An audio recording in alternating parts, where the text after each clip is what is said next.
Hello বন্ধুরা, কেমন আছো তোমরা সবাই? আশা করছি সবাই খুব ভালো আছো। আমি দীপা, আমার একটা ছোট্ট পরিবারে তোমাদের সকলকে জানাই অনেক স্বাগত, অনেক ভালোবাসা।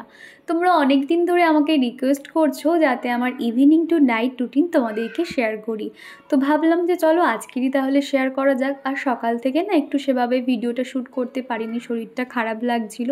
মাঝে মধ্যে না শরীরটা এত অলসতা কাজ করে, কিছু করতেই ইচ্ছে হয় না। তো সেই জন্য শুয়ে বসেই আর কি সকাল সময়টা আর কাটিয়েছি। তবে রান্নাবান্না তো ছিল, তবে এই যে বিকেল থেকে ভিডিও শুরু করেছি। খানিকক্ষণের জন্য শুয়েছিলাম, 5:30 নাগাদ ঘুম থেকে উঠলাম। আর সকালবেলা না রান্নাঘরটা একদম ডিপ ক্লিন করতে পারিনি, তো সেই জন্য ভাবলাম আরও একবার পরিষ্কার করে নিই। আর এখন চলে এসেছি বাইরের দিকে। তো দেখো আকাশটা এত সুন্দর লাগছে, পাখিগুলো উড়ে উড়ে সমস্ত বাসায় চলে যাচ্ছে। আজকে ভাবছিলাম যে চিকুকে নিয়ে বাইরে যাব, তারপরে মনে হলো যে না, আমি তো evening to night routine share করছি, ওকে নিয়ে বার হলে কি হবে, আমার ফিরতে ফিরতে 6:30 7টা বেজে যাবে, তখন হয়তো তোমাদেরকে আর শেয়ার করতে পারবো না। তো সেই জন্য ওকেও নিয়ে যাইনি। আর এমনিতেও কিন্তু এই সময় ঘুমিয়েছিল। তো যাই হোক, এখন এই যে দেখো বাইরে থেকে জামা কাপড়গুলো সমস্তটাই তুলে নিয়ে যাচ্ছি।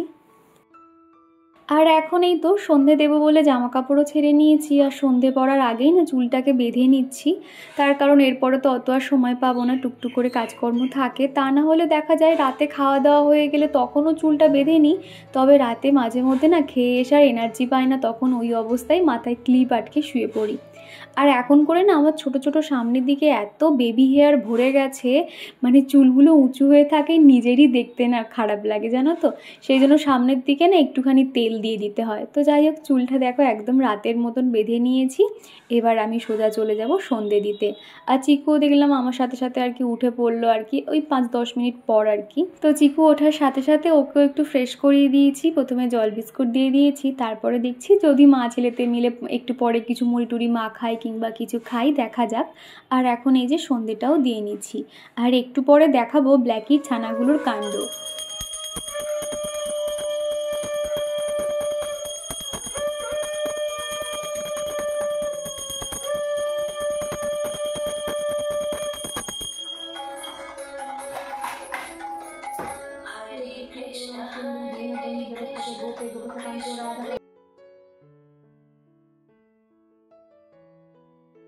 আগের ভিডিওতে কৃষ্ণকলি বনু কমেন্ট করেছে, কেমন আছো দিদি ভাই, রোজ তোমার ভিডিও দেখি বাট সময়ের অভাবে আর কমেন্ট করা হয়ে ওঠে না। চিকু সোনাকে আমার অনেক ভালোবাসা দিও, আর তুমিও অনেক ভালো থেকো। হ্যাঁ গো কৃষ্ণকলি, আমি ভালো আছি, তুমি কেমন আছো? তোমাকে কিন্তু এই কদিন বেশ মিস করছিলাম, তোমার কোনো কমেন্ট পাচ্ছিলাম না। আর এই দিকে দেখো আমি না এই তুলসী মঞ্চের এই এক ধারে কিন্তু মোমবাতি জ্বালাই। আর আজকে এত পরিমাণে হাওয়া হচ্ছে, তো সেই জন্য নিচে আর কি আমি এখানে একটা মোমবাতি জ্বালিয়ে দিয়েছি। আর এই যে মোমবাতিটা দেখতে পাচ্ছ, আমাদের চিকুর আবদারে ও এখানে একটা মোমবাতি ও নিজে হাতে রাখবে, তো সেই জন্য ওরটা ওখানে রেখেছে। আর নিচে দেখো আমাদের ব্ল্যাকির ছানাগুলো এটাকে ভাবছে এটা আবার কি, সবাই মিলে এখানে এসে দেখছে। অলরেডি এই যে তুলসী মঞ্চের উপরে কিন্তু সবাই বসেও ছিল খানিকক্ষণের জন্য।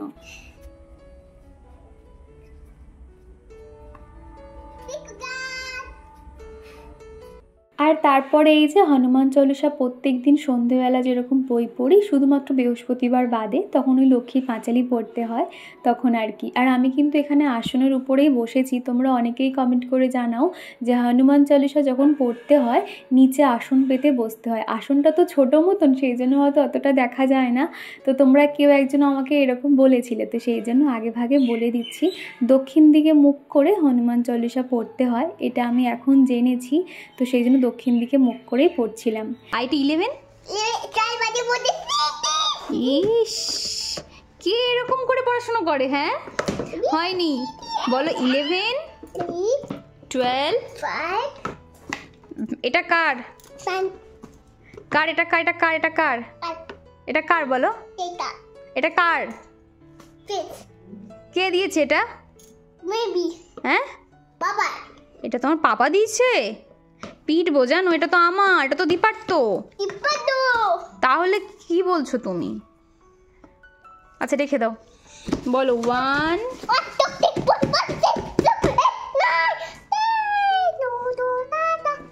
2 তো এখানে চিকুর কাণ্ড দেখলে, আর আমি কিন্তু চিকুর সঙ্গে সারাদিন থাকি, যেরকম বন্ধুর মতন মিশি সেরকম মায়ের মতনও ওকে ভালোবাসি। কিন্তু এখানে আমি যখন ওকে পড়াশুনো করাই হাতে একটা লাঠি নিতে হয়।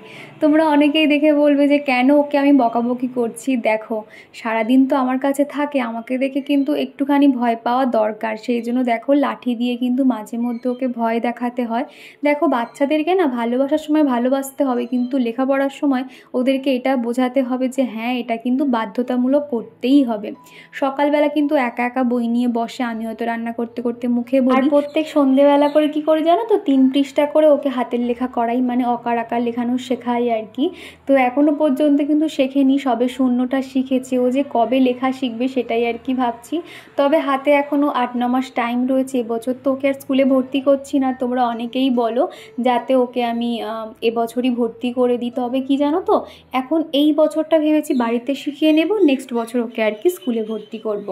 তো যাই হোক, চিকুর কিন্তু প্রত্যেকটা বাংলা পড়া কিংবা ওই এবিসিডি সবই মুখস্থ, মাঝে মধ্যে বদমাইশি করে না বলতে চায় না। ঋষি মশাই বসেন পূজায়, লিকার যেন ডিগবাজি খায়। তো চিকু কিন্তু পড়াশোনা হয়ে গেছে, আর ওকে কিন্তু আমি এখন থেকে একটা জিনিস শিখিয়েছি, সেটা হলো বই পড়া হয়ে গেলে ওকেই কিন্তু বলি বইগুলো গুছিয়ে রাখতে। এটা না এক একটা বাচ্চাদের মারা দেখবে, তারা হয়তো অনেক বড় হয়ে গেছে, 1-এ পড়ে, তাও কিন্তু তাদের মা ব্যাগ গুছিয়ে দেয়। এটা একদিকে ভালো, কিন্তু তবে বলবো বাচ্চাদের না নিজস্ব কিন্তু হাতে ধরে সমস্ত কাজ শেখানো কিন্তু খুব দরকার। তারপরে যদি তোমার মনে হয় যে হ্যাঁ তুমি তাকে হাতে হাতে হেল্প করলে, সেটা একটা আলাদা ব্যাপার, কিন্তু বাচ্চাদেরকে কিন্তু শিখিয়ে রাখা দরকার, যেটা আমার মনে হয় আর কি। তো যাই হোক, তখন তো দেখেছিলে বিছানার কি অবস্থা করেছিল। বিছানার উপর সারাদিন যেহেতু খেলাধুলো করে, তো সেই জন্য ভাবলাম বিছানাটা ক্লিন করে লাইট অফ করে সোজা চলে যাব রান্নাঘরে, যেহেতু একটা একটা করে ঘরের কাজ আমি কমপ্লিট করছি। আর আজকে ভাবছি একটুখানি কিছু খাবার বানাবো। আর চিকু যেহেতু এখন বড় হয়েছে না, কিছু মুখরোচক কিছু ফ্রাই করে দিলে না ও বেশ খেতে খুব পছন্দ করে। তো দেখা যাক।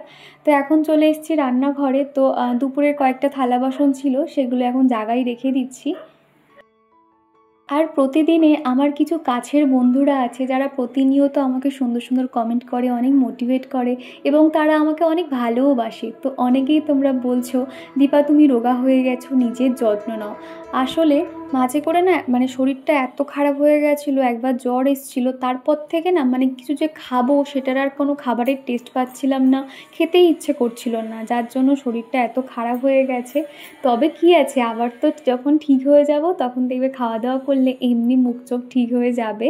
তবে এই যে তোমরা আমার জন্য চিন্তা করেছো এবং এত ভালোবাসা দিয়েছো, এতে আমি অনেক খুশি হয়েছি। সকাল থেকে এই 2টো ঝুড়ি মতন বাসন ছিল, টুকটুক করে মেজে নিয়েছি। আর এই সমস্ত জিনিসপত্র দেখতে পাচ্ছ, যেটা যেখানে একদম পার্টিকুলার রাখার সেখানেই আমি রাখতে পছন্দ করি। এতে কি হয়, দরকারের সময় কিন্তু আমি এক চান্সে খুঁজে পেয়ে যাই রান্নাঘরে কোনটা কোথায় রাখছি। আমার রান্নাঘরে কিন্তু অনেক জিনিসপত্র রয়েছে, আর এই রান্নাঘরটা অনেকটা বড় তো, মানে ছড়ানো ছিটানো, দেখলে মনে হবে না যে এত জিনিসপত্র রয়েছে। তো সেই জন্য না প্রত্যেকটা আমি জায়গায় রেখে দিই। আমার রান্নাঘরে নতুন যদিও বা কেউ আসে না, সে কিন্তু দেখেই বুঝতে পারবে কোনটা কোথায় আছে, তার একটা কিচ্ছু খুঁজতে হবে না। আমি এত পাট করে আর কি রেখেছি। এখানে সমস্তটা সিরামিকের জিনিসগুলো রেখেছি আর কি, আর নিচে জলের বোতল, আর এই যে সেলফের এক ধারে যেগুলো রান্নার সময় অবশ্যই লাগে, দৈনন্দিন মশলাপাতি, চা, চিনি, দুধ, এগুলো আর কি।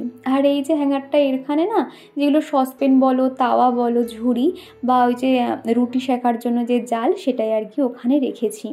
আমাদের বাড়িতে যখনই চিকেন আনা হয়, একটু বেশি করে আনা হয়, তো সেখান থেকে না সলিড যে খানিকটা চিকেন আমি এরকম বাছিয়ে রেখে দিই। তারপরে যখন মনে হয় একটু চিকেন পকোড়া কিংবা মোমো এইভাবে বানাই। তো সেরকমই খানিকটা চিকেন ছিল, আমি একটু দুপুরবেলা থেকে বার করে রেখেছিলাম ডিপ ফ্রিজ থেকে। তো দেখো মোটামুটি নর্মাল হয়ে গেছে। আজকে কিন্তু আমি যে ভয়েস ওভার করছি, প্রচুর তোমরা ট্রেনের আওয়াজ পাবে। তোমাদেরকে একটা কথা বলবো, একটু মানিয়ে নিও। আসলে সব সময় কিন্তু ট্রেনের আওয়াজ হয়। আমরা আগে যেখানে থাকতাম, এখন স্টেশনের আরও সামনে এগিয়ে এসেছি, যার জন্য এতটা আওয়াজ পাও। আর অন্য সময় তাও কিন্তু ভয়েসগুলো আমি ডিলিট করি, কিন্তু আজকে আর ডিলিট করছি না, যদি দেরি করতে ফেলি আর কি। অলরেডি আমার 3:30 4টে বেজে যায় ভিডিও দিতে। তো যাই হোক, এখন এই যে দেখো আমি চিকেনটাকে ম্যারিনেট করে রেখে দিচ্ছি। মোটামুটি এখন ম্যারিনেট করে রেখে দেবো, চিকুর পাপা আসার সাথে সাথেই কিন্তু ফ্রাই করে দেবো। আর আমি দেখেছি চিকেন পকোড়াতে যদি একটু ধনেপাতা দেওয়া যায় না, বেশ একটা আলাদাই যেরকম টেস্ট লাগে। তো ওদিকে আমি আদা রসুন পেস্ট করে নিয়েছিলাম, সেই পেস্টটা এর মধ্যে দিয়ে ভালো করে মাখিয়ে নিচ্ছি। আর শ্বেতা সিম্পলি লাইফস্টাইল আইডি থেকে এক বন্ধু কমেন্ট করেছো, লাইক দিয়ে তোমার ভিডিও দেখা শুরু করলাম, তোমার ভিডিও দেখলে মন ভরে যায়, এনার্জি পাই। তো থ্যাংক ইউ গো শ্বেতা, এইভাবে আমার পাশে থেকো। আসলে সারাদিন আমি যত এনার্জি নিয়ে কাজ করি, সেই এনার্জি দিয়ে তোমাদের সামনে আমি ভিডিওটার যে প্রেজেন্টেশন বলো দেওয়ার চেষ্টা করি এবং সেইভাবে মানে বোঝানোরও চেষ্টা করি। তবে মাঝে মধ্যে হয় শরীর খারাপ বলো বা হয়তো চিকু একটু বদমাইশি করলো, তখন হয়তো আমি ঠিক সময় ভিডিও দিতে পারি না, মাঝে মধ্যে ভিডিও গ্যাপ দিয়ে ফেলি। তবে আমি না আপ্রাণ চেষ্টা করি যে প্রতিদিন আমি ভিডিও দেওয়ার, এই আর কি। তারপরে কমেন্ট করেছে আমার খুব কাছের মানুষ, সেটা হলো কণিকা দিদিভাই। কণিকা দিদিভাই প্রতিদিন এত সুন্দর সুন্দর কমেন্ট করে, এত মোটিভেট করে, যেটা আমার খুব ভালো লাগে। আর তুমি ভিডিও যে ফুল ওয়াচ করো এবং সেখান থেকে যে প্রত্যেকটা কমেন্ট আমাকে যখন জানাও, আমার কিন্তু খুব ভালো লাগে। আর আমি খানিকক্ষণ মোটামুটি আধ ঘন্টা মতো চিকেনটাকে ম্যারিনেট করে রেখেছিলাম, তারপরে এই যে ফ্রাই করে নিচ্ছি। মোটামুটি তেল হালকা গরম হয়ে এসছে। আর চিকেন পকোড়া কিন্তু বেশিক্ষণ ভাজতে সময় লাগে না, আর তার মধ্যে আবার একটু লেবু একটু দিয়েছিলাম আর কি, যার জন্য খুব সুন্দর সফট হয়েছে। তো যাই হোক, এখন প্রত্যেকটাকে হালকাভাবে ফ্রাই করে নেব। আর আমাদের চিকু কিন্তু চিকেন পকোড়া খেতে খুবই পছন্দ করে, তবে একটু ঝাল হয়ে গেছিলো, বেচারা একটু বেশি বেশি করে জল খেতে হচ্ছিলো জানো তো। আর কি জানো তো, মানে সবসময় রান্নায় ঝাল দিয়ে দিই না, হাতে একটু ঝালটা বেশি ওঠে। আর এমনিতেও আমার ঝাল খেতে খুব ভালো লাগে, ঝাল টক আমি এগুলো খুব ভালোবাসি। তো যার জন্য আর কি, যখন মাথায় থাকলেও হয়তো তখন একটুখানি ঝালটা কম দিলাম, আর যখন খেয়াল থাকে না একটু ঝাল হয়ে যায় আর কি। আমাদের গৃহিণীদের কিন্তু কাজের শেষ নেই, সেটা সকাল হোক কিংবা রাত হোক, তাই না? সকালে একটু কাজের চাপটা বেশি থাকে, তবে সন্ধ্যের পর থেকে যে একদমই কাজ থাকে না, সেটা কিন্তু একদমই নয়। আর এদিকে দেখো একদম গরম গরম চিকেন পকোড়া রেডি। তো এবার এগুলো খেয়ে নেব। আর এরই মধ্যে না রাতের খাওয়া দাওয়া কিন্তু কমপ্লিট করে নিয়েছিলাম। আমার শুধু মনে হয় যে একটু তাড়াতাড়ি রাতের খাওয়া দাওয়া করো, মোটামুটি 9:30 10টার মধ্যে করতে চাই, কিন্তু মাঝে মধ্যে না ওর ফিরতে ফিরতে লেট হয়ে যায়, ওই 10টা 10:30 আর কি বেজে যায়। কেননা প্রত্যেক দিনই খাওয়া শেষে আমাকে 1 ঘন্টা সময় দিয়ে রান্নাঘরটাকে পরিষ্কার করতে হয়, বা সকালে কি রান্না করব সেটার কিছু অন্তত প্রিপারেশন আগে থেকে রেডি করে রাখতে হয়। আর লাবণী বলেছ দিদি তোমার নতুন বাড়ির রুম শেয়ার করো। তো লাবণী তোমাকে বলতে চাই, দেখো আমার কিন্তু প্রথম যে এখানে এসছিলাম, বা আমি কিন্তু ছোট্ট করে একটা রুম ট্যুর কিন্তু তোমাদেরকে শেয়ার করে দিয়েছিলাম, আমরা কোন ঘরে থাকি না থাকি, এরকম কিন্তু অলরেডি ভিডিও বানানো আছে, তুমি চাইলে সেই ভিডিওগুলো দেখো, সেখানে কিন্তু ডিটেলসে রয়েছে, এবং আমি ফার্নিচার কোনটা কোথায় কিভাবে রেখেছিলাম শুরু থেকে কিন্তু ওখানে শেয়ার করা রয়েছে। তো যাই হোক, এদিকে না মিক্সার গ্রাইন্ডারটা দেখতে পাচ্ছ একটু না তেল চিটচিটে ভাব এসে গেছিলো। আর যেহেতু সবসময় খোলা থাকে, তো রান্নাঘরে অ্যাডজাস্ট ফ্যানে কিন্তু অতটা যে তেল চিটচিটে হবে না এরকমটা নয়। তোমার রান্নাঘরে চিমনি বা অ্যাডজাস্ট ফ্যান যাই থাকুক না কেন, প্রত্যেকটা জিনিস কিন্তু তেল চিটচিটে ভাব থাকে, এই কি একটু কম আর একটু বেশি। আমার মিক্সার গ্রাইন্ডারটা যেহেতু সাদা কালার, একটু না মানে ময়লা মতন হয়ে গেছিলো, আমি কি করেছি পেস্টের সঙ্গে সামান্য জল দিয়ে না স্কচ ব্রাইট দিয়ে প্রত্যেকটা জায়গায় একটু ভালো করে ঘষে নিয়েছি, তারপর শুকনো কাপড় দিয়ে মুছে নিয়েছি, যেহেতু মিক্সার গ্রাইন্ডারে জল লাগানো যায় না, এতে কিন্তু খারাপ হয়ে যায়। তো সেই জন্য দেখো একদম পরিষ্কার করে নিয়েছি। আর এটা দেখতে পাচ্ছ চিকুর একটা সুন্দর প্যান্ট ছিল আর কি, ওর তো ছোট হয়ে গেছে, আর এই সমস্ত জিনিসগুলো না ফেলতে খুব মায়া লাগে।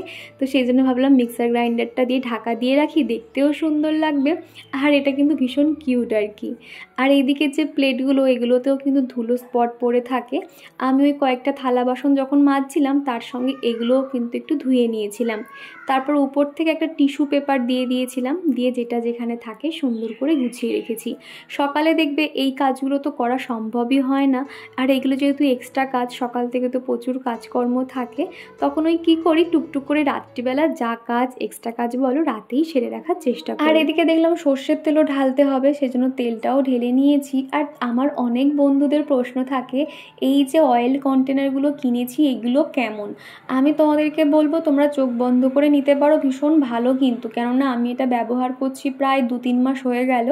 এটাতে না একটুও কিন্তু যে তেল তোমার গা বেয়ে পড়বে এরকম কিছুই, উপরের দিকে যে ঢাকনার সিস্টেম আছে সেই জায়গাটা সামান্য তেল তেল একটুখানি চিয়ে পড়ে, এছাড়া কিন্তু আর কিচ্ছু না। উপরের দিকটার জন্য তোমার কিন্তু কোনো অসুবিধাই হবে না যে গা বেয়ে নিচে পড়বে, এরকমটা কিন্তু হয় না। তো দেখো এখানে কিন্তু আমার প্রত্যেকটা জিনিস আমার খুব পছন্দের, এগুলো আমি নিজে মানে অনলাইন অফলাইন করে কিনেছি।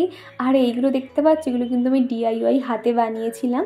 তারপরে ওই যে প্রতিদিনের মতো রান্নাঘরটা যেরকম ফিনাইল দিয়ে পরিষ্কার করে নিই, একটু একটা কাপড়ে না একটু সামান্য জল নিয়ে ফিনাইলটা সব জায়গায় হালকাভাবে লাগিয়ে রেখে দিই। এতে কি হয় জানো তো, কোনো রকম পোকামাকড় কীটপতঙ্গ তাহলে আর আসে না। আর রান্নাঘরের দরজাটা যেহেতু বন্ধ থাকে না, সকালে উঠেই যে একটা যে ফিনাইলের যে গন্ধটা পাই, একটা ফ্রেশ ভাব লাগে। তো যাই হোক, আমি এখন এই যে টুকটুক করে রান্নাঘরটা পরিষ্কার করে নিচ্ছি। আর সঙ্গীতা দিদিভাই কমেন্ট করেছো, দীপা কেমন আছো বনু, আমাদের ছোট্ট পুচকু সোনা কেমন আছে, তোমার ব্লগ আমি রোজ দেখি, কোনো দিনও মিস করি না বনু, তোমার দিয়ে অনেক মোটিভেট হই তাই। আর তুমি বারাসাতে কোন পাড়ায় থাকো? তো দিদিভাই, তুমি তোমার পাড়ার যে নামটা বললে এটা কিন্তু আমার চেনা লাগলো না, মনে হয় তুমি উত্তর বারাসাতের কথা বলছো। আমার বাপের বাড়ি কিন্তু দক্ষিণ বারাসাতে। তবে তুমি আরও একবার আমাকে শিওর হয়ে জানিও, ঠিক আছে? তুমি আমার কমেন্টটা বলেছিলে পড়তে, তো আমি কিন্তু তোমার কমেন্টটা এই যে পড়লাম। আর এখন দেখো কয়েকটা থালা বাসন ছিল, সেগুলো এখন মেজে নিয়েছি। আর এই যে কড়াই কিন্তু আমি সব সময় এরকম ভিম লিকুইড আর একটা তারের জালি দিয়ে পরিষ্কার করি। অনেক দিন আগে কোনো এক বন্ধু বলেছিলে, কড়াই তুমি কিভাবে পরিষ্কার করো, তোমার কড়াই এত চকচক করে। এই যে এটাই হলো গোপন রহস্য, তারের জালি আর একটু ভিম লিকুইড নিয়ে ভালো করে ঘষে নেবে, কেননা এখনকার স্কচ ব্রাইটগুলো কিন্তু খুব একটা ভালো হয় না, বিশেষ করে সবুজ যে স্কচ ব্রাইটগুলো হয় সেগুলো তো একদমই ভালো লাগে না, সেগুলো 2 দিন ব্যবহার করলেই চিটে হয়ে যায়। সেই জন্য তোমাদেরকে বলবো, লাল যে মোটা স্কচ ব্রাইটগুলো হয় সেগুলো ব্যবহার করবে, ওগুলো অনেক শক্তপোক্ত থাকে এবং কড়াই কিন্তু খুব ভালোভাবে পরিষ্কার হয়ে যায়। তো তোমরা দেখো, আমি কিন্তু মোটামুটি অল্প সময়ের মধ্যে এই যা পরিষ্কার করেছি, তবে আরও সময় দিলে কিন্তু আরও হয়তো ভালো পরিষ্কার হতো। আর এদিকে আমি সিঙ্ক এরিয়াটাও কিন্তু ভালো করে মেজে নিয়েছি। আর প্রতিদিন যতবারই বাসন মাজি না কেন, আমি কিন্তু সিঙ্কের এই জায়গাটা এইভাবে মেজে ভালো করে ধুয়ে নিই, তাহলে কি হয়, কোনো রকম আয়রন কিন্তু থাকে না। আর এখানকার জলের একটাই সমস্যা, প্রচুর আয়রন, হলুদ স্পট পড়ে যায় আর কি। তো সেই জন্য দেখো এই জায়গাটা আমি ভালো করে মেজে নিয়েছি। আর এই পাইপে না কয়েকদিন ধরে দেখছি কি খুব না জল আটকাচ্ছে, কেন বুঝতে পারছি না, হয়তো পাইপের মুখটা কোনো কারণে আটকে গেছে। তারপর আমি একটা কাঠি দিয়ে ভিতর থেকে যখন ঠেললাম না, তখন দেখলাম জলগুলো কিন্তু একদম সরে গেছিল। আর গুলগুলি আইডি থেকে দিদিভাই কমেন্ট করেছিলে, তুমি খুব সুন্দর করে গুছিয়ে কাজ করো, সুন্দর হয়েছে ভিডিওটা, অনেক ভালোবাসা। তো দিদিভাই তোমাকে জানাই অসংখ্য ধন্যবাদ, এইভাবে পাশে থেকো। আর প্রত্যেক দিনের মতন রাতে শুতে যাওয়ার আগে কিছু ড্রাই ফ্রুট ভিজিয়ে রাখি। তবে কি জানো তো, একটু আমি একা খাই তো একটু অল্প করেই কিন্তু সমস্তটাই ভেজাই, কেননা সকালে উঠে না আবার এত কিছু খেতেও ভালো লাগে না। মানে সকালে করে এমন হয় শরীরটা এত উইক লাগে, আর এরকম কিছু না অনেক একসঙ্গে খেতেও পারি না, সেই জন্য দেখো দুটো দুটো করে প্রত্যেকটা দিয়ে এখন ভিজিয়ে নিই। তো চলো আজকের মতো টাটা, আবারও দেখা হচ্ছে নেক্সট ভিডিওতে।